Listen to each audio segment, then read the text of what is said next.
لوگ بیل فیملی کی مدد کے لیے ان کے گھر رکنے آتے، لیکن آوازیں ہر رات آتی تھیں۔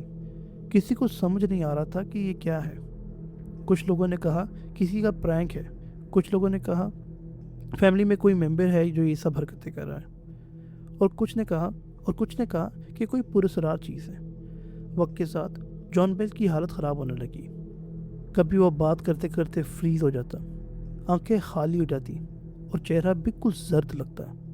پھر وہ چپ چاپ اپنے کمرے میں جا کر گھنٹوں دیوار کو دیکھتا رہتا۔ اس نے اپنی بیوی سے کہا، لگتا ہے کوئی چیز مجھے مار دے گی۔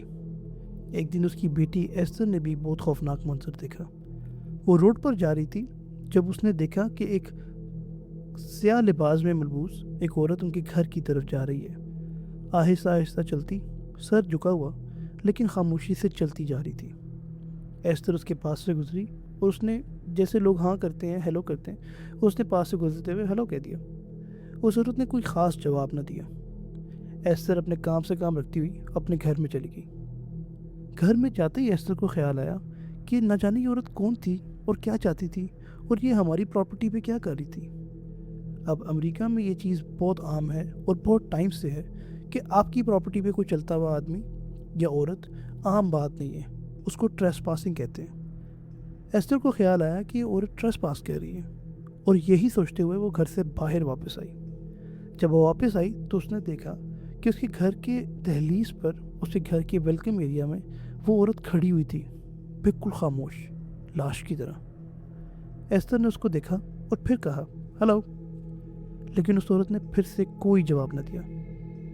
ایستر، جو کہ جان بیل کی بیٹی تھی، اسی کی طرح نفیس اور انتہائی مدد کرنے والی تھی۔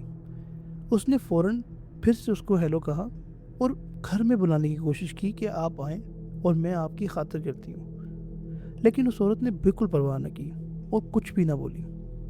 ایستر چلتے چلتے اس سے قریب پہنچی اور کافی دور ہی اس نے نوٹس کیا کہ اس عورت نے اپنے سر میں تیز تیز ہاتھ مارنا شروع کر دیا ہے۔ ایستر کو بہت عجیب لگا، لیکن پھر بھی اس نے سوچا کہ شاید یہ عورت پاگل ہے یا اس کو کوئی مسئلہ ہے، اور مدد کی نیت سے پھر بھی آگے جانے لگی۔ جب ایستر بالکل قریب پہنچی تو اس نے نوٹس کیا کہ وہ عورت اپنے سر میں ہاتھ نہیں مار رہی تھی، وہ اپنے سر کے بال اکھیڑ رہی تھی۔ ایستر بتاتی ہے کہ وہ عورت اپنے بال اس قدر تیزی سے اکھیڑ رہی تھی کہ اس کے ہاتھ دیکھنا مشکل ہو گیا تھا اور زمین پر بالوں کا ڈھیر لگا ہوا تھا۔ یہ چیز دیکھ کر ایستر بہت ڈری اور واپس گھر میں بھاگ گئی۔ جب ایستر نے کھڑکی سے دیکھا تو اسے نظر آیا کہ اس بار وہ عورت اکیلی نہیں ہے اور اس کے ساتھ 3 بچے بھی ہیں۔ ان 3 بچوں نے اور اس عورت نے ان کا فینس پھلانگا اور درختوں میں چلے گئے۔ ایستر نے اپنی آنکھوں سے دیکھا حال بیان کرتی ہے کہ وہ 3 بچے اور ان کی ماں یا وہ عورت، تینوں چاروں کے چاروں ایک درخت کے اوپر چڑھ گئے اور وہ زور زور سے ان درختوں کو جھلانے لگے، ہلانے لگے۔ ایستر کو اپنی آنکھوں پر یقین نہیں آ رہا تھا کہ وہ کیا دیکھ رہی ہے، اور اتنی ہی دیر میں دروازہ کھلا اور ایستر کا ہسبینڈ آ گیا۔ ایستر نے اپنے ہسبینڈ کو بتایا کہ دیکھو وہ کیا ہو رہا ہے، دیکھو کس طرح سے وہ جھلا رہے ہیں درختوں کو۔ ایستر کے ہسبینڈ نے جیسے ہی دیکھا تو اس کو نہ وہ عورت نظر آئی اور نہ ہی 3 بچے، اس کو صرف درخت ہلتے ہوئے نظر آئے۔ اس کے ہسبینڈ کو بھی بات بہت عجیب لگی کہ وہ ابھی باہر سے آیا اور باہر تو کوئی ہوا نہیں تھی، تو یہ درخت اتنی زور سے کیسے جھول رہے ہیں۔ آخر یہ واقعہ بھی بیت گیا۔ کچھ عرصے بعد جان بیل اچانک زمین پر گر گیا، اس کا جسم ٹھنڈا ہونے لگا اور ایک اور خوفناک چیخ ہوا میں گونج اٹھی۔ پھر سب کچھ نارمل ہو گیا۔ جان نے کہا میرا وقت کم ہے۔ 19 دسمبر 1820 کی صبح جان نہیں اٹھا۔ جب فیملی نے چیک کیا وہ ہوش میں نہیں تھا۔ میڈیسن کیبنٹ میں ایک عجیب سیاہ لیکوڈ کی بوتل ملی۔ ڈاکٹر نے کہا اسے ٹیسٹ کرو۔ انہوں نے اس سیاہ لیکوڈ کو ایک بلی کو پلایا اور وہ فوراً مر گئی۔ اگلی صبح جان بیل بھی مر گیا اور اس کی موت کے بعد یہ سب کچھ لگ بھگ رک ہی گیا۔ کبھی کبھی لوگوں نے بتایا کہ روشنیاں دکھائی دیتی ہیں یا عجیب آوازیں سنائی دیتی ہیں، مگر بیل فیملی کا وہ خوفناک دور ختم ہو گیا۔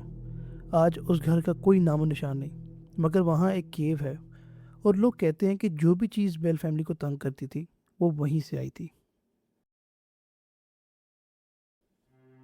اگر آپ کو یہ سٹوری اچھی لگی تو once again please go ahead and like the video and subscribe to the channel. I know میں کافی ٹائم سے کافی گم تھا, بالکل نہیں نظر آیا, کوئی اپلوڈس نہیں تھے, but I was very busy in my own life, especially with Ramzan. But now, as because everything is over, I'm trying to go ahead and make more videos.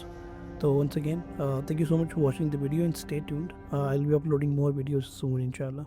تب تک کے لیے اپنا بہت خیال رکھیں, and I'll see you in the next one. اللہ حافظ.